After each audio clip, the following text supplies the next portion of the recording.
5절로부터 11절까지 말씀입니다. 고린도후서 1장 5절부터 11절까지의 말씀을 우리 한 절씩 교독하면서 읽도록 하겠습니다. 그리스도의 고난이 우리에게 넘친 것 같이 우리가 받는 위로도 그리스도로 말미암아 넘치는도다.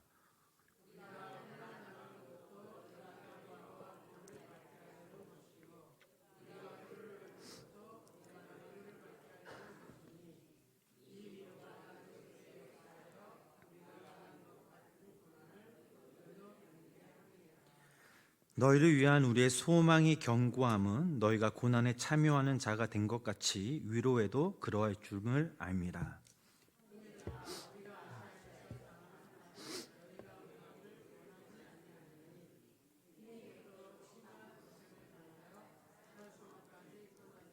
우리는 우리 자신이 사형 선고를 받은 줄을 알았으니 이는 우리로 자기를 의지하지 말고 오직 죽은 자를 다시 살리시는 하나님만 의지하게 하심이라.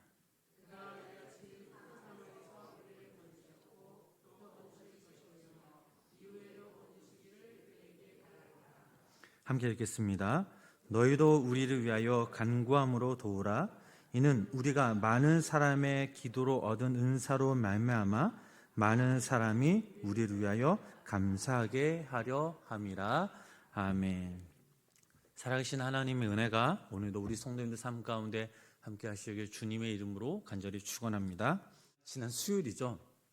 부천으로 이제 신방을 가는데 제가 만난 이 집사님은 벌써 6년 동안 한 달에 한 번씩 코로나 때에도 저에게 신방 또 함께 말씀을 나누는 그런 집사님이 계십니다. 늘 만나면 제 두 손을 꼭 잡아주시고 안아주시는 그런 집사님이셨죠.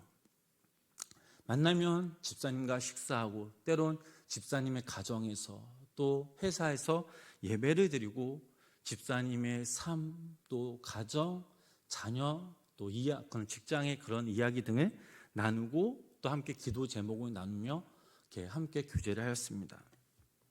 근데 그날 헤어지기 전 집사님이 저에게 이런 말씀하시더라고요.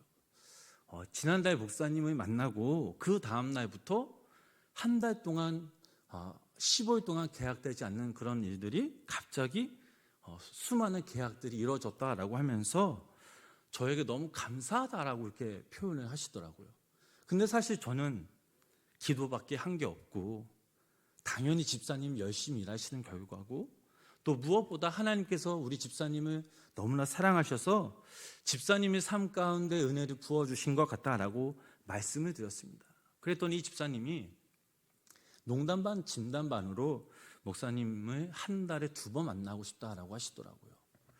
그렇게 헤어지고 나서 돌아가는 길에 참 마음이 힘들었는데 하나님께서 또 이렇게 누군가를 통해 나를 위로해 주시는구나라는 그분의 마음을 느꼈습니다. 근데 이게 끝이 아니더라고요. 기막힌 타이밍에 몇 분의 권사님과 집사님들이 또 제 상황을 아시고 위로를 해주셨습니다. 처음에 마음이 힘들었지만 그러나 시간이 지나면 지날수록 또 목요일날 조승희 목사님의 말씀을 듣고 또 회복이 되기 시작했습니다. 그래서 이번 한 주간 저 같은 고난 주간에는 하나님의 은혜, 하나님의 위로를 입은 그런 복된 한 주였음을 고백합니다. 그러면서 문득 떠오르는 찬양이 있었습니다. 그 찬양이 생각나지도 않았는데 갑자기 이 찬양이 떠오르더라고요.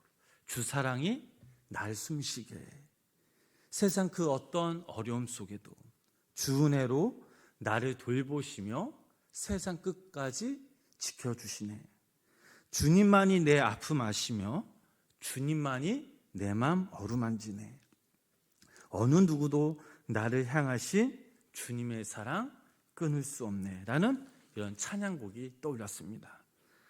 제가 이 찬양을 부르고 싶었지만 부르면 눈물 날 것 같아서 안 부르고 가사만 불러듣는데, 이 찬양의 가사를 보시면 주님만이 내 아픔 아시며 주님만이 내 맘 어루만지네. 참 이 찬양의 가사가 또 이 저를 참 많이 위로해 줬던 그런 기억이 납니다. 우리가 이 땅에서 살아가다 보면 칭찬이나 혹은 위로를 받고 싶어 합니다. 사람들의 그 수많은 칭찬을 듣고 싶어 하지만, 그러나 그렇다면 주님께 우리가 칭찬받았던 적이 있었나 생각해 보면 많이 없죠. 그러나 칭찬보다는 주님으로부터 위로를 더 많이 받았던 기억뿐이라는 사실입니다. 한 주간 우리는 고난 주간을 보냈습니다. 예수님의 그 고난을 묵상하는 동시에 지금 우리가 살고 있는 이 땅에서 당하는 고난에 대해서도 우리가 깊이 생각해 보아야 합니다. 즉, 이 말은 나에게 닥친 고난을 내가 그리스도인으로서 어떻게 받아들여야 하는 것입니다. 사실 생각해 보면 우리가 받는 이 고난은 주님의 고난에 비하면 아무것도 아니죠. 그러나 이 고난을 당하는 당사자에게는 참으로 아픈 현실이고 절망일 수밖에 없습니다. 그러나 다른 쪽으로 생각해 보면 우리의 고난이 예수님의 참 사랑을 전했음에도 불구하고, 또 예수님을 잘 믿었음에도 불구하고 우리가 이 고난을 경험할 때에 하나님의 위로를, 하나님의 사랑을 전하는 도구가 될 수 있음을 믿으시기를 바랍니다. 예수님을 잘 믿는다고 해서 우리의 삶이 평안과 기쁨과 감사로 가득한 것이 아니죠. 때로는 뜻모를 고난 속에서, 도저히 이해가 되지 않는 그 상황 속에서 왜 나에게 이런 일이 있었을까? 라는 질문을 할 수밖에 없는 그런 때가 있습니다. 열심히 최선을 다해 믿음 생활을 했는데 원치 않는 그런 큰 병에 걸리는 경우도 있을 수도 있습니다. 주님의 사랑을 전하며 살아가는데 또한 그 가정에 큰 환난을 경험하는 것을 보면서 어떤 말도 무슨 말도 하나님의 뜻을 우리가 전할 수 있겠습니까? 참 힘든 상황이죠. 그러면 이처럼 우리에게 다가오는 수많은 고난 가운데 가장 필요한 것이 무엇일까 생각해 볼 때 그것은 바로 하나님의 위로라는 사실입니다. 마태복음 5장 4절 말씀을 보면 예수님께서 이런 말씀하셨습니다. 우리 이 말씀 함께 읽어보도록 하겠습니다. 애통하는 자는 복이 있나니 저희가 위로를 받을 것이며. 자, 이 말씀은 우리가 고난 가운데 애통하는 마음을 가져야 한다는 것이죠. 어떻게 이 애통한 것이 왜 복이 될 수 있겠습니까? 애통하는 자란 단순히 슬픔을 당한 자가 아니라 하나님과 그 인간 사이를 갈라놓은 그 죄에 대해 슬퍼하고 철저하게 회개의 눈물을 흘리는 것입니다. 위로라는 말은 곁으로라는 이 말과 부르다라는 이 말의 단어의 합성어입니다. 그러므로 슬피 회개의 눈물을 흘리는 애통하는 자는 그의 곁에서 도움을 주시는 하나님의 음성을 듣게 되므로 복된 삶이 되는 것이죠. 위처럼 위로란 슬퍼 울며 고난 가운데 있는 자들에게 주시는 하나님의 선물이라는 사실입니다. 만약 우리가 고난 중에 있다면 이 고난을 이겨나간다라는 것은 참으로 힘듭니다. 사도 바울이 죽음과 같은 그 고난 가운데서 담대히 복음을 전하며 승리할 수 있었던 것은 그 고난의 깊이만큼 하나님의 큰 위로를 힘입었기 때문입니다. 사랑이 깊으면 고통도 깊고 크듯 고통이 클 때 그만큼 하나님의 위로도 크심을 믿으시기를 바랍니다. 그러므로 첫 번째로 고난 중에 주님의 위로가 있음을 믿으시기를 바랍니다. 사도 바울은 고린도 후서 1장 5절 말씀에 이렇게 고백하였습니다. 우리 말씀 함께 읽어보겠습니다. 그리스도의 고난이 우리에게 넘친 것 같이 우리가 받는 위로도 그리스도로 말미암아 넘치는 도다. 아멘. 자, 그리스도의 고난 안에는 반드시 하나님의 위로가 있습니다. 위로는 고난이 끝난 후 주어지는 것이 아니라 고난 중에 주어진다라는 사실이죠. 우리가 복음을 위해 고난에 참여할 때 동시에 그리스도를 통해 우리가 위로를 받게 됩니다. 왜냐하면 하나님은 우리를 고난 가운데에서 내버두시지 않고 모든 고난 가운데서 우리를 건지시는 분이시며 고난 당하는 그 자를 변호하시는 바로 우리의 하나님이시기 때문입니다. 시편 34편 19절 말씀을 읽어보면 이런 말씀이 있습니다. 우리 말씀 함께 읽어보겠습니다. 의의 고난은 많으나 여호와께서 그의 모든 고난에서 건지시는도다. 시편 140편 12절 말씀 계속해서 읽어보겠습니다. 내가 알거니와 여호와는 고난 당하는 자를 변호해 주시며 궁핍한 자에게 정의를 베푸시리이다. 아멘. 자, 우리가 믿는 주님은 자비의 하나님, 위로의 하나님, 또 환난 중에 있는 자들을 위로하시는 하나님이시기 때문입니다. 뿐만 아니라 고난 받으신 예수 그리스도는 죄의 힘을 이기시고 부활하신 그리스도이시며 우리의 궁극적인 산 소망이 되신다라는 것이죠. 그래서 우리 주님은 고난 중에 우리의 위로의 원천이 되십니다. 베드로는 이렇게 고백하였습니다. 베드로전서 4장 13절 말씀 함께 읽어보겠습니다. 오직 너희가 그리스도의 고난에 참여하는 것으로 즐거워하라. 이는 그의 영광을 나타내실 때에 너희로 즐거워하고 기뻐하게 하려 함이라. 아멘.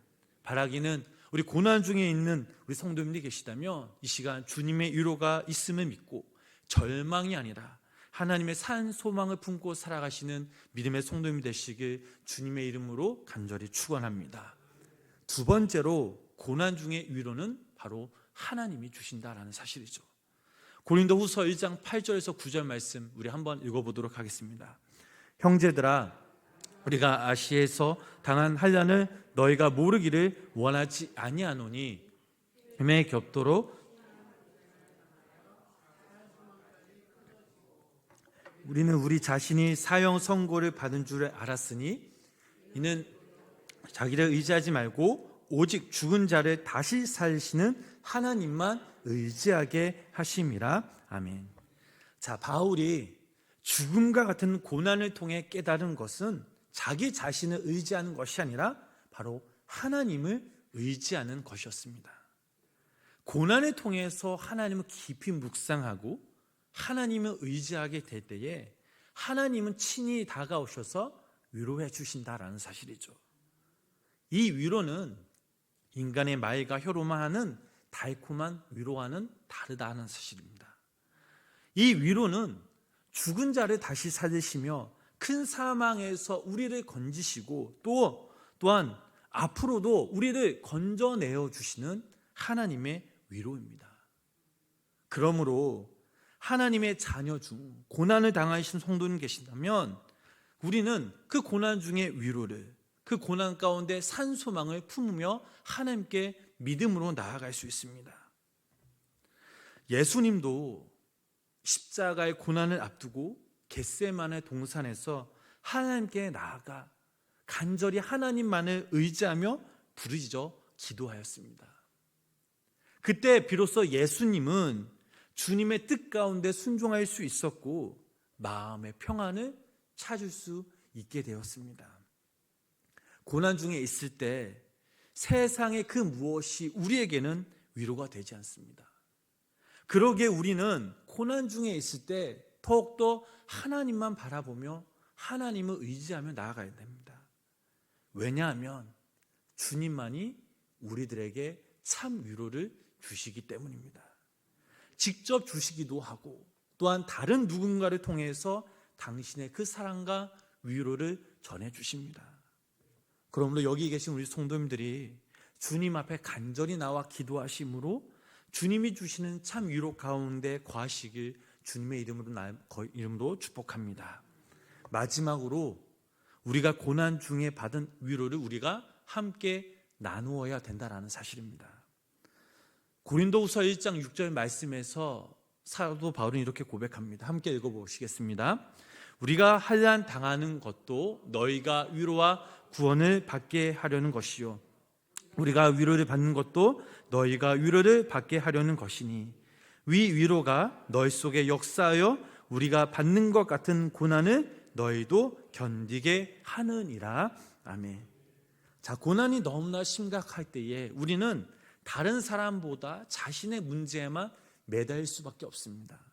그러나 그 고통 속에서 참으로 하나님의 위로를 받은 자는 자신의 그 고난을 넘어서는 힘을 가진다라는 것이죠.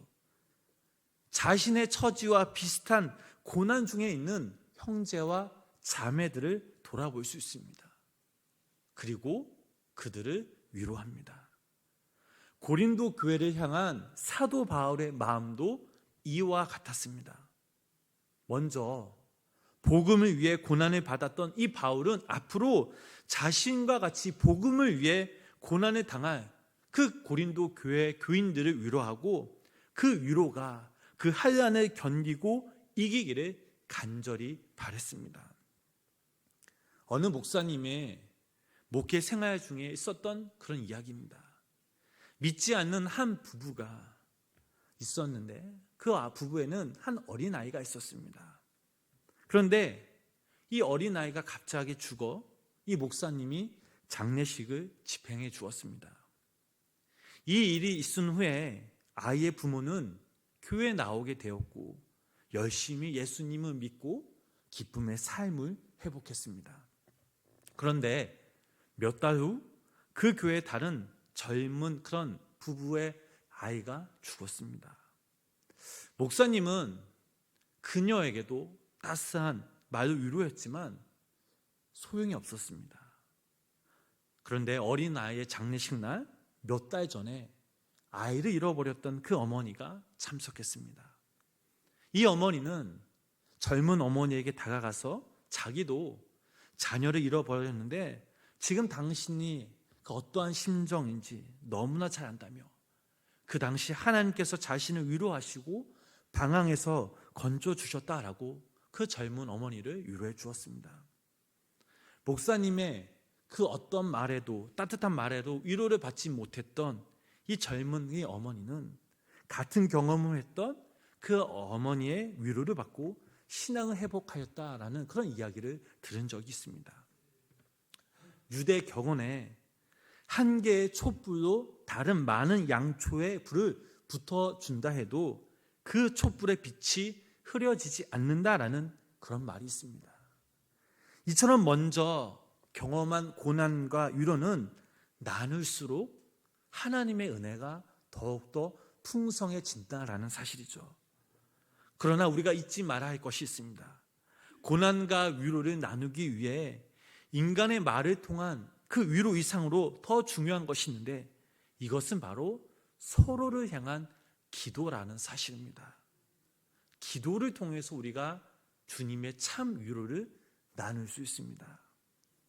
바울은 자신이 문제 많은 고린도를 교회 교인들을 위하여 눈물로써 간구했던 것처럼 이제 고린도 교회 교인들이 자신의 동역자들을 위해 기도로 도울 것을 당부하고 있습니다.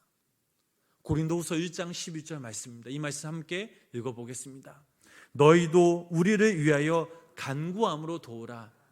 우리가 많은 사람의 기도로 얻은 은사로 말미암아 많은 사람이 우리를 위하여 감사하게 하려 함이라. 아멘.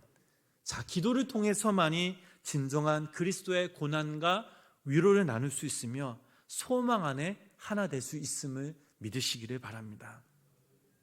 사랑하는 성도 여러분, 고난에는 반드시 하나님의 위로가 있습니다. 이 위로는 죽은 자를 살리시며 큰 사망에서 우리를 건지시는 하나님의 위로입니다. 그렇기 때문에 위로는 마음의 위안에서만 머물지 않고 우리의 산 소망이 됩니다. 사도 바울이 복음을 위해 고난을 받을 때 그 고난 중에 위로하시는 하나님으로 인해 더욱더 담대하게 복음을 전할 수 있었고 그 어려움 가운데 고린도 교회 교인들을 위로할 수 있었습니다.